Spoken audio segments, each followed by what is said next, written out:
오늘 우리가 이제 성탄 주일을 맞이해서 다루게 될 이 본문의 내용은 너무 잘 아는 내용이죠. 헤롯이 베들레헴과 그 인근 지역에 있는 2세 이하의 남자아이들을 학살한 내용입니다. 이 내용은 또 성탄을 맞이해서 우리 주일학교가 성탄 발표회를 할 때 선곡으로 많이 이용되는 내용이기도 합니다. 제가 주일학교 다닐 때 선생님이 이 내용을 선곡으로 준비해 오신 거예요. 그래서 제가 맡았던 역할이 뭐냐면 아이를 죽이는 역할이에요. 그래서 그때는 뭐 칼도 없잖아요. 요즘 문방구 가면은 이렇게 장난감 칼도 많은데 그때는 뭐 문방구는 시골이니까 문방구도 없고 칼도 없으니까 제가 산에 가서 곧은 소나무를 베서 이 도끼와 낫으로 이렇게 예쁘게 칼을 다듬었어요. 제가 그런 거 잘하는데 칼을 만들어 가지고 허리에 차고는 야 아이를 내놔라 뭐 이렇게 했던 기억이 있습니다. 근데 그때는 이제 선곡을 하면서 이 내용이 무슨 내용인지는 몰랐는데 오늘 우리가 이 내용을 다루면서 주님이 우리에게 오신 이유가 뭔지를 좀 살펴보려고 합니다. 예수님이 태어나신 내용을 기록한 성경이 마태복음과 누가복음이잖아요.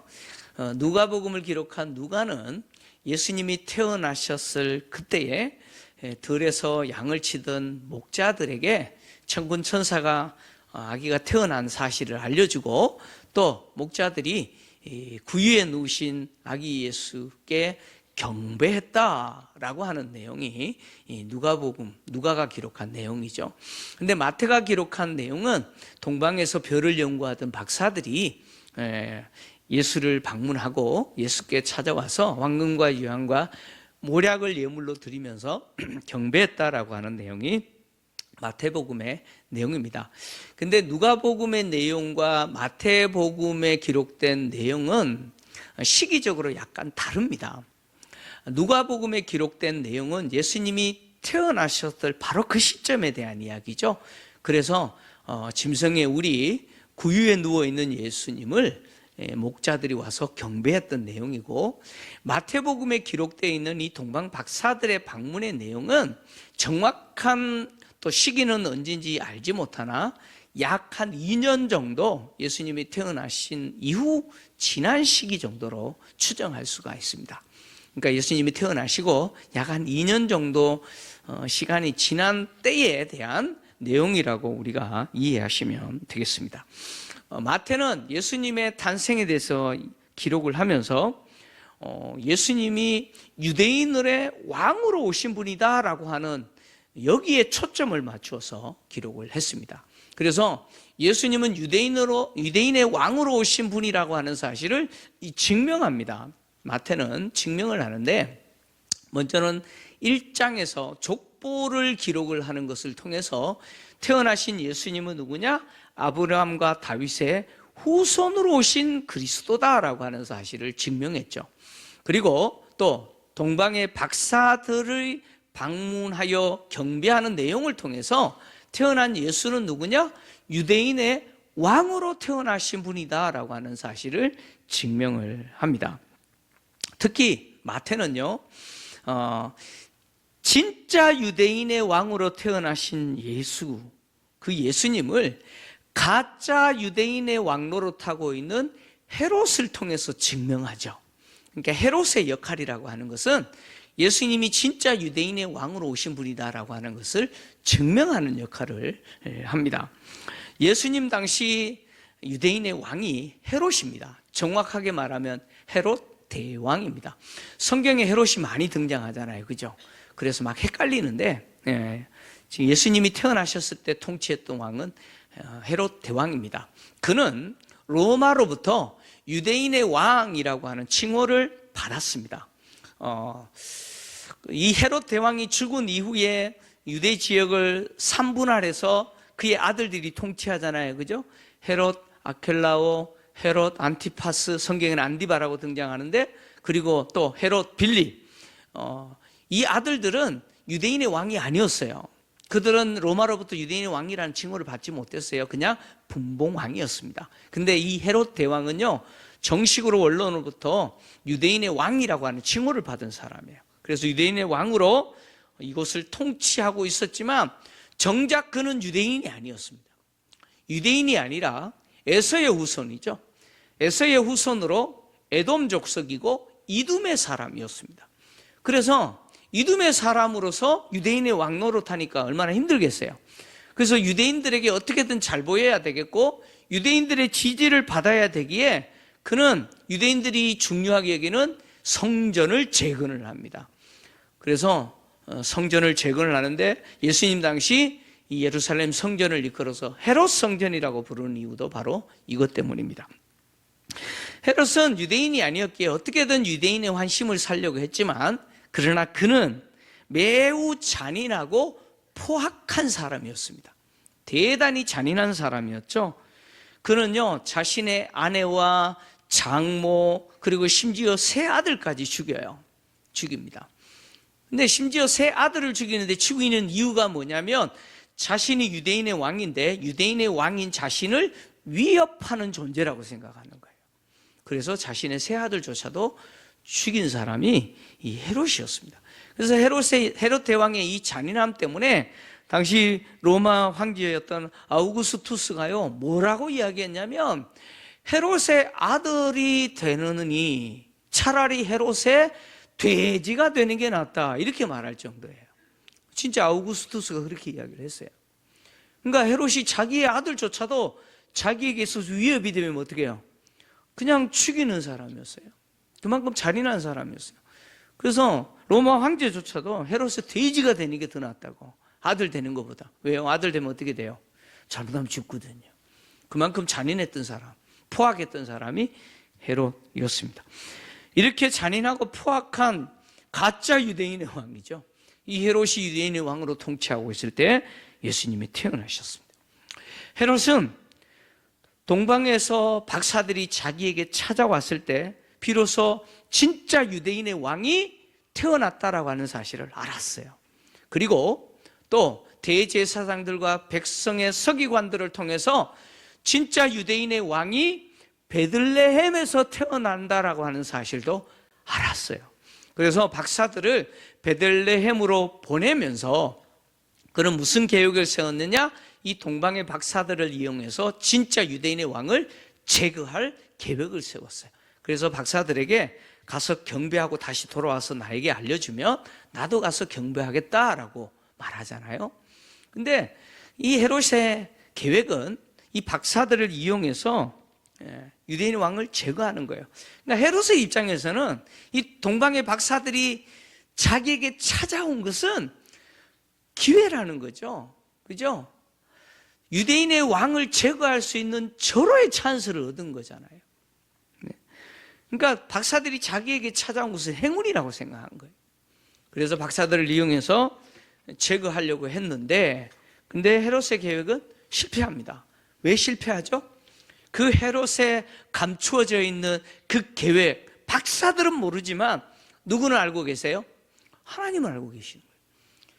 하나님은 알고 계셨기 때문에 주의 사자를 보내서 박사들에게 헤롯에게로 가지 말도록 하시고 다른 길로 하여 고국으로 가도록 지시를 하죠. 근데 박사들도 그 지시에 그대로 순종해요. 그리고 주의 사자는 요셉에게 꿈에 나타나서 헤롯이 아기를 찾아 죽이려고 하기에 아기와 그 어머니인 마리아를 데리고 애굽으로 피신해라. 그리고 내가 다시 지시할 때까지 그곳에 머물라라고 요셉으로 하여금 애굽으로 피신하도록 합니다. 그런데 요셉 때요 이 주의 사자의 말에 어떻게 해요? 즉시 순종해요. 즉각적으로 순종합니다. 그래서 밤에 일어나잖아요. 꿈에서 깨어났을 때 요셉은 아이와 마리아를 데리고 바로 애굽으로 피했습니다. 마태는 요셉이 예수님을 데리고 애굽으로 피신한 이 사건을 선지자가 말한 그 내용이 성취되었다 이렇게 기록을 했어요. 마태는 선지자의 이름을 언급하지 않았지만 이 선지자는 누구냐? 호세아 선지자입니다. 호세아 선지자가 호세아서 11장 1절에 이렇게 기록을 했어요. 호세아서 11장 1절을 같이 읽겠습니다. 시작. 이스라엘이 어렸을 때에 내가 사랑하여 내 아들을 애굽에서 불러냈거늘. 자, 호세아 선지자가 기록한 내용인데 이 내용이 성취가 되었다는 거예요.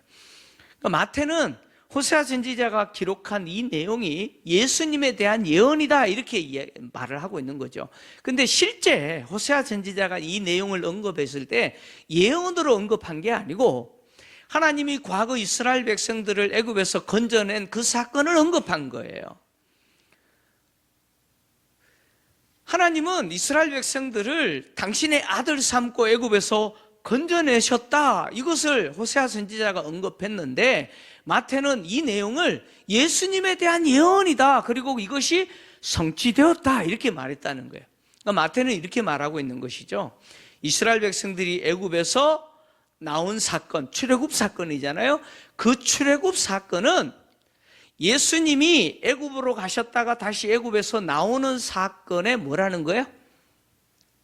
뭐라는 거예요? 성취다, 즉 그림자다 이렇게 이야기하는 거예요.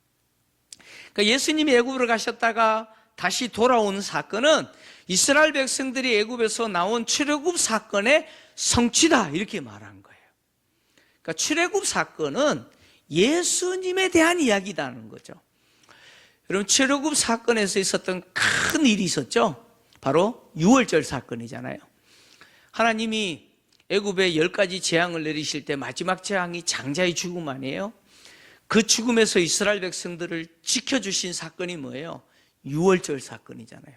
유월절 어린 양의 그 피를 문설주와 임방에 발랐을 때 그 안에 있는 집을 하나님의 죽음의 사자가 심판하지 않고 넘어갔다 그래서 유월절이잖아요. 그 유월절 어린 양은 누구를 상징합니까? 예수님을 상징하잖아요. 즉 예수님을 보여주는 그림자, 모형이라는 거예요. 마찬가지로 출애굽 사건 전체가 사실 예수님이 애굽으로 가셨다가 다시 돌아오는 사건의 모형이라는 거예요. 여러분, 구약 성경은 예수님에 대한 이야기가 굉장히 많죠, 그죠? 예수님에 대한 이야기가 많아요. 그래서 마태는 태어나신 이 예수님이 바로 구약의 선지자들이 예언한 그것을 성취하신 분으로 그리스도다라고 하는 사실을 이야기하기 위해서 구약 성경을 많이 인용을 해요. 그러니까 예수님이 애굽으로 내려가신 사건도 바로 호세아 선지자가 말한 이것을 성취하기 위해서 그렇게 내려가셨다는 거예요. 자, 마태가 말하고 있는 것은 이겁니다. 예수님은 누구냐? 예수님은 참 이스라엘이라는 거예요. 유대인의 왕으로 태어나신 예수님은 누구예요? 진짜 이스라엘이라는 거예요. 애굽에서 건진받은 그 이스라엘이 아니라 예수님이 진짜 이스라엘이라는 거예요. 그래서 과거에 하나님이 이스라엘 백성들을 애굽에서 건져내심으로 그들을 보호하셨던 것처럼 참 이스라엘 대신 당신의 아들 유대인의 왕으로 오신 예수를 애굽으로 피신하게 하시고 다시 돌아오게 하심으로 하나님이 어떻게 해요? 보호하셨다. 지금 이것을 마태가 말하고 있는 것이죠. 가짜 유대인의 왕인 헤롯은요, 어떻게 해서라도 동방박사들을 이용하여 진짜 유대인의 왕인 그리스도를 죽이려고 했어요. 근데 그 계획이 틀어져 버렸어요. 왜요? 박사들이 자기한테 안 왔어요. 다른 길로 고구로 가버렸어요. 헤롯의 계획은 주의 사자의 개입과 그리고 순종했던 박사들, 그리고 즉각적으로 또 순종했던 요셉에 의해서 실패합니다. 그래서 박사들에게 속은 줄 알고 헤롯이요, 심히 노하죠. 극대노합니다. 그래서 어떻게 하느냐? 사람을 보내서 베들레헴뿐만 아니라 혹시 다른 곳에 태어나면 안 되니까 그 인근 지역까지 포함해서 더 넓은 지역을 설정하고 또 박사들이 자기에게 와서 말했던 별이 나타난 그 시점을 계산해서 2세 이하의 남자아이들을 다 죽였습니다. 학살했습니다. 학살. 헤롯이 정말 베들레헴과 그 지역에 있는 2세 이하의 남자아이들을 학살했는가? 진짜 학살했는가? 이 내용에 대해서 많은 논란이 있어요. 무슨 이야기냐면 헤롯이 베들레헴과 인근 지역에 있는 2세 이하의 남자아이들을 학살했다는 내용은 성경에만 기록되어 있어요. 성경에만 있는 내용이에요. 그래서 어떤 사람은 그렇게 말합니다. 실제 헤롯이 그렇게 학살한 건 아니고 마태가 지어낸 내용이다, 이렇게 생각하는 사람도 있어요. 근데 여러분, 그렇게 볼 필요가 없어요. 헤롯이 진짜 했다고 여러분 보시면 맞습니다. 왜냐하면 헤롯이라고 하는 사람은요, 능히 이런 짓을 하고도 남을 사람이에요. 앞에서 이야기했던 것처럼 헤롯이 매우 잔인하고 포악한 사람이라고 그랬잖아요. 그래서 자기 아내도 죽이고 장모도 죽이고 심지어 유대인의 왕인 자기를 위협한다 그래가지고, 유대인의 왕의 자리 뺏길까 봐 자기 세 아들을 죽였던 사람이에요. 심지어 헤롯은요, 비밀 경찰들을 많이 둬서 자신을 대적하는 사람이 있으면 흔적도 없이 어떻게 해요? 살해했습니다. 뿐만 아니라 이 헤롯은요, 한마디로 미치광입니다. 진짜 미친 사람이에요. 얼마나 미친 사람이냐?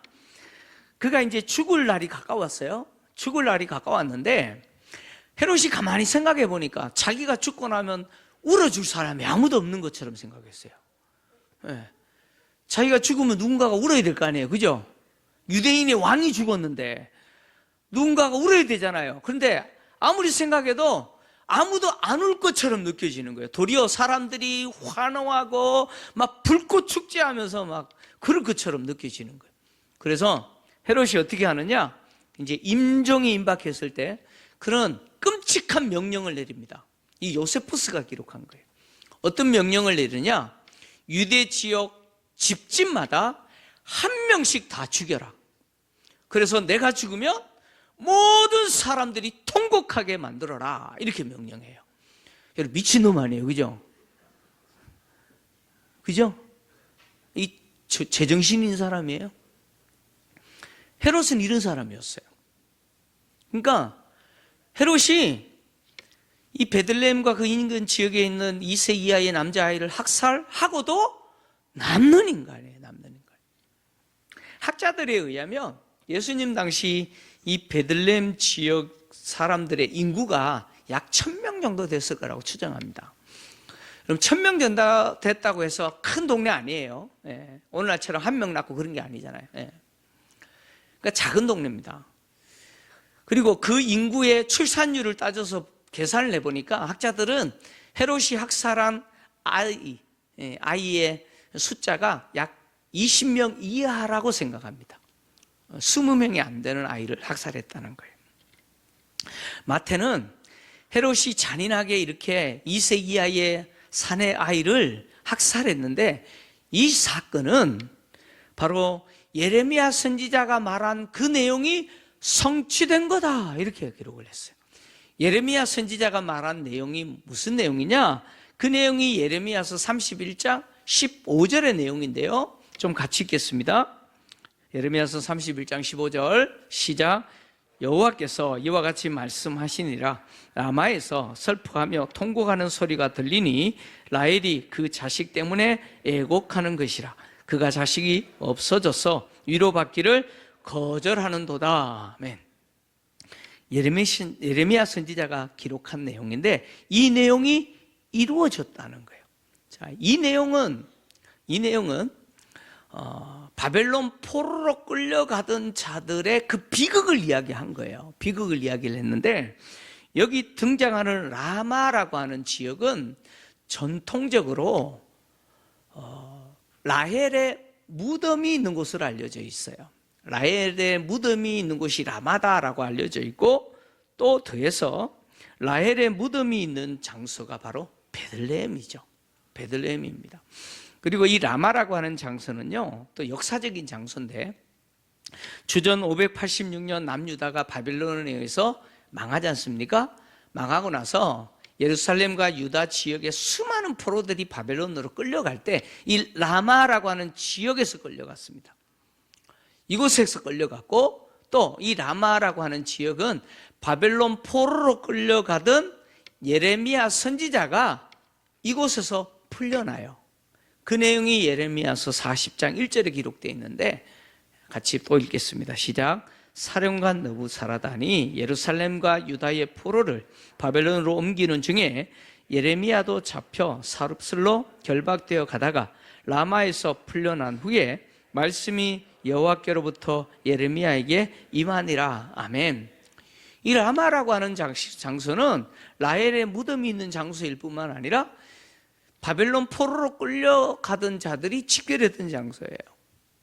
그러니까 바벨론 포로로 끌려가는 자들이 마치 어떤 처지에 있는 사람과 같으냐면 이 라헬과 같은 거예요. 자식을 잃어버린 그 라헬이 위로받기를 거절하고 통곡한 그 모습대로 바벨론 포로로 끌려가는 자들이 그렇게 통곡하면서 끌려간 장소가 바로 이 라마라는 것이죠.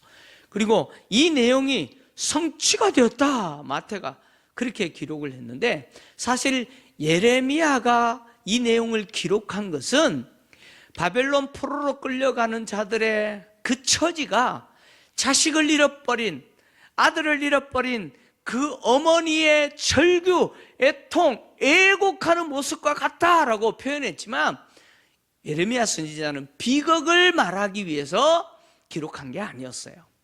예레미야 선지자는 이 내용을 기록하면서 소망을 주기 위해서 기록을 했어요. 왜냐하면 31장 15절에 이 내용을 기록하고 16절에 예레미야 선지자가 이렇게 기록을 했어요. 예레미야서 31장 16절 같이 읽습니다. 시작.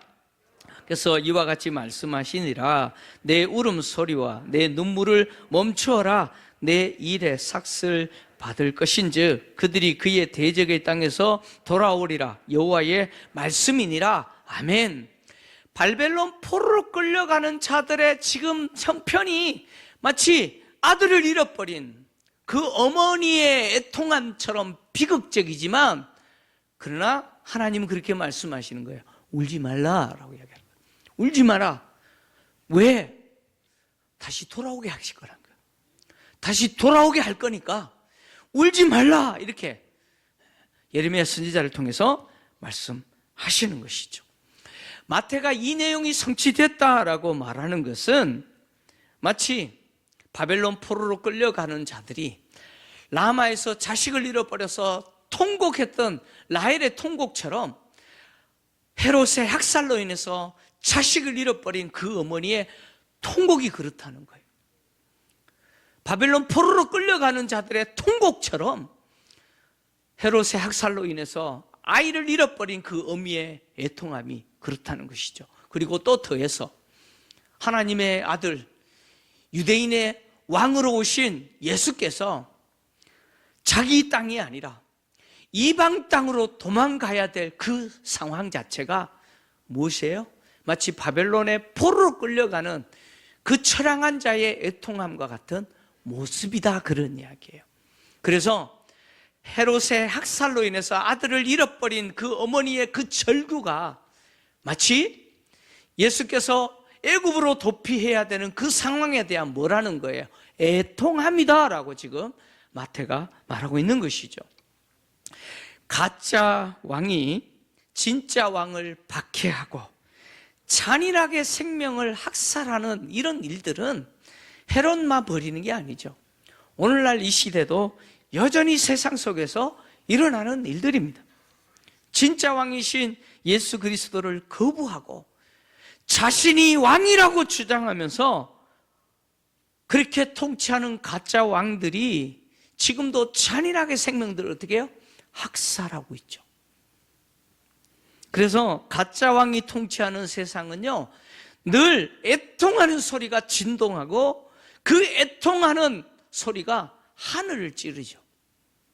여러분, 세상은 그런 곳이라는 거예요. 내가 왕이야 라고 말하는 자들이 다 가짜 아닙니까? 진짜 왕은 예수 그리스도 외에 없습니다. 가짜 왕들이 통치하는 세상은 지금도 잔인하게 생명들을 학살하고, 그래서 그 애곡하는 소리가 하늘을 찌르는 곳이 세상이죠. 가짜 왕이 진짜 왕을 죽이려고 하고 박해했다면 그 진짜 왕을 따르는 자들을 그냥 두겠습니까? 여러분 생각해 보세요. 가짜 왕이 진짜 왕을 박해하고 죽이려고 했다면 그 진짜 왕을 따르는 자들도 그냥 두겠어요? 그래서 예수님은 당신을 따르는 제자들에게 이렇게 말씀하셨어요. 요한복음 15장 18절에서 19절 같이 읽습니다. 시작. 세상이 너희를 미워하면 너희보다 먼저 나를 미워한 줄을 알라. 너희가 세상에 속하였으면 세상이 자기의 것을 사랑할 것이나 너희는 세상에 속한 자가 아니요 도리어 내가 너희를 세상에서 택하였기 때문에 세상이 너희를 미워하느니라. 아멘. 세상이 너희를 미워하면 너희를 먼저 미워한 것이 아니라 나를 먼저 미워했다. 그리고 너희를 미워하는 이유는 뭐냐? 내가 너희를 세상에서 택했기 때문이다. 그래서 너희는 세상의 것이 아니라 내 것이기 때문에 세상이 너희를 미워하는 거다. 예수님이 이렇게 말씀하셨어요.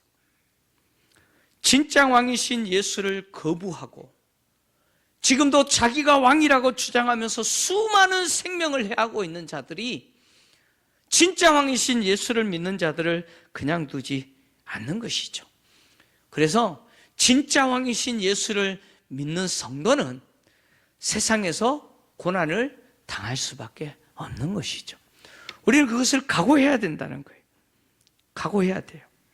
근데 그렇게 진짜 왕이신 예수를 따르는 자들에게 진짜 왕은 무엇을 주세요? 무엇을 주시는 분이에요? 위로와 평안을 주시는 분이라는 거예요. 믿습니까? 진짜 왕이신 예수님은 무엇을 주시느냐? 위로와 평안을 주신다는 거예요.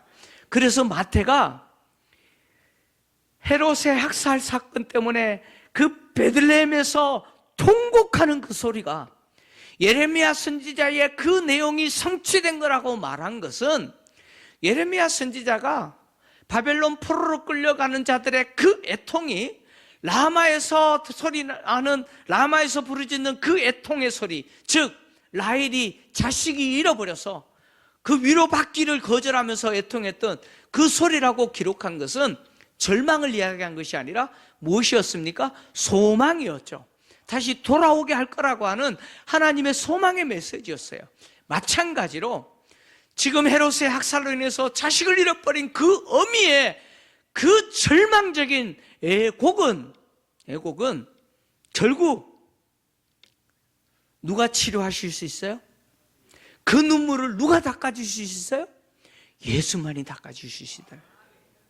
진짜 유대인의 왕이신 예수님만이 자식을 잃어버린 그 어머니의 그 애절한 눈물, 그걸 닦아줄 수 있고 그것을 위로해 주실 수 있는 분이라는 거예요. 그래서 예수님은 산상설교를 하시면서 이렇게 말씀하셨어요. 마태복음 5장 4절인데요. 같이 읽겠습니다. 시작. 애통하는 자는 복이 있나니 그들이 위로를 받을 것이미요. 아멘. 어떤 사람이 복이 있습니까? 애통하는 사람은 복이 있어요. 왜요? 그들이 뭘 받아요? 위로를 받는다는 거예요. 누가 위로하신다는 거예요? 바로 예수께서 위로하신다. 당신이 위로하신다는 거예요. 헤롯의 그 학살로 인해서 자녀를 잃어버린 그 어머니의 눈물을 누가 위로하세요? 예수만이 위로하신다는 거예요. 잔인하고 포악한 세상에서 위로받지 못하는 사람들에게 그 눈물을 닦아주시고 위로해 주시는 분이 바로 예수 그리스도예요. 그리고 예수 그리스도의 위로는 진짜 위로예요. 제가 힘든 일을 겪고 있는 친구에게 야 친구야 힘내라 이렇게 위로했어요. 그랬더니 그 친구가 하는 말이 니는 모른다 그래요. 니는 모른다. 왜요? 제가 위로하지만 그 친구가 겪는 거 나는 몰라요. 내가 겪지 않았기 때문에. 그러니까 제가 위로한다고 그 친구가 위로가 안 되는 거예요. 안 되는 거예요. 진짜 위로는 뭡니까? 나보다 더 힘든 것을 경험한 분이 위로할 때 위로가 되는 거예요. 나보다 더 고통스러운 상황들을 견딘 분이 나에게 위로할 때 그 위로가 진짜 위로가 되는 거예요. 여러분, 주님이 이 땅에 오신 것은 세상에서 위로받지 못하고 잔인하고 포악한 세상에서 우리가 상처받고 애통의 눈물을 흘리는 우리를 눈물 닦아주시고 위로해 주시기 위해서 주님이 오신 거예요. 세상에서 절대로 우리가 얻을 수 없는 그 평강, 그 평화를 우리에게 주시기 위해서 예수님이 오신 거예요. 우리에게 주시는 그 위로와 그 평화가 진짜 위로와 평화가 되시기 위해서 주님은 우리가 겪지 못하는 것을 겪으신 분 아니에요. 여러분, 혹시 태어나서 눈 떠보니까 짐승의 우리거나 구유였던 분 혹시 계세요? 없죠? 없어요. 제가 부교육자 시절에 신방을 갔더니 나이 드신 그 집사님이세요. 집사님이셨는데, 목사님, 저는요 밭에서 태어났어요. 그래요. 어머니께서 밤에다가 당신을 낳으셨다는. 간혹 그런 분은 계시지만, 여러분, 여기 계신 분들 가운데는 여러분 태어났는데 짐승의 우리에서 태어나거나 구유에 누우신 분은 없으시죠? 없으실 거예요. 주님은 태어나시자마자 인간으로서는 대우받지 못하는 그런 대우를 받으셨고, 태어나시자마자 또 죽이려고 하는 헤롯 때문에 애굽으로 도피하셨고, 그래서 우리가 겪고 있는 이 세상에서 우리가 견디고 있는 이 아픔들, 나로 하여금 가슴 찌르게 만들고 상처 주는 그 환경, 주님은 아시는 분이에요. 주님은 아시는 분이에요. 주님은 몰라요? 아니에요. 주님은 다 아시는 분이에요. 내가 지금 얼마나 아파하고 있고 내가 얼마나 힘들어하는지 주님 아신다는 거예요. 주님 아세요. 주님은 더 힘든 시간들을 견디셨고, 그래서 우리로 하여금 세상에서는 안식을 얻지 못하고 세상은 우리를 위로하지 못하고 우리 눈물 닦아주지 못하지만 우리 눈물 닦아주시고 우리에게 진짜 위로 주시고 진짜 우리에게 평강 주시기 위해서 주님은 오셨고 이 험악한 일들을 겪으신 거예요. 여러분, 예수 안에 진짜 위로가 있습니다. 예수님만이 진짜 내 눈물 닦아주실 수 있어요. 예수님만이 진짜 내 삶에 평강을 주시는 분이에요. 여러분, 평생 예수 안에서 이것을 얻으시기 바랍니다.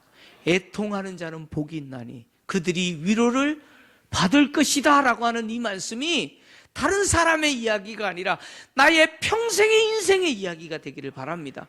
주님이 위로하시고 주님이 눈물 닦아주시고 주님이 주시는 이 평강의 은혜가 평화 없어요. 잔인하고 얼마나 폭력이 난무하는 이 세상에서 주 안에서 저와 여러분이 누리는 은혜가 되시기를 주의 이름으로 축원합니다.